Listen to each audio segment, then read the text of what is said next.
பொதுமக்கள் நீர்நிலைகளில் குப்பைகள் கழிவுகள் கொட்டுவதை முழுமையாக தவிர்க்க வேண்டும் என நீர்வளத்துறை அமைச்சர் துரைமுருகன் கேட்டுக் கொண்டுள்ளார்.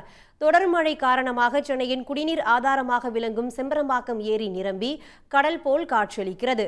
ஏரியின் மொத்த கொள்ளளவான 24 அடியில் 21 அடி வரை தண்ணீர் நிரம்பி உள்ளது.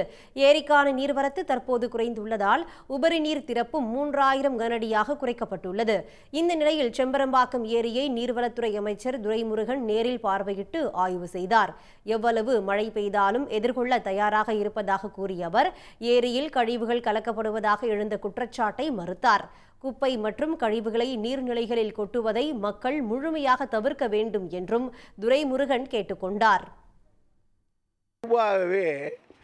நம்ம சமுதாயத்தில் ஒரு பெரிய பிரச்சனை இருக்கு. எதுவாக இருந்தாலும் கொண்டாந்து அந்த ஏரியில் கால்வாயில் கொட்டிடுறது. குப்பை வர்றாங்க பாருங்க, நம்ம ஊரை அதையும் அந்த முறையில் கொட்டுவாங்க. எங்களுடைய இப்போ வடார்காடு மாவட்டத்தில் பார்த்துக்கிட்டிங்கன்னா அந்த ஆம்பூர் வாணியம்பாடியிலேருந்து கரெக்டாக பார்த்தீங்கன்னா குப்பையை கொண்டாந்து கொட்டி கொட்டி பாலாரே ரொம்ப சிங்க் ஆகி போயிடுது.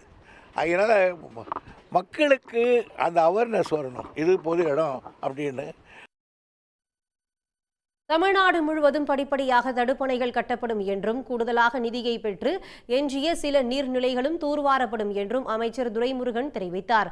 செம்பரம்பாக்கம் ஏரி ஆய்வின் போது அமைச்சர் தாமோ அன்பரசன், மாவட்ட ஆட்சியர் கலைச்செல்வி உள்ளிட்டோரும் உடன் இருந்தனர்.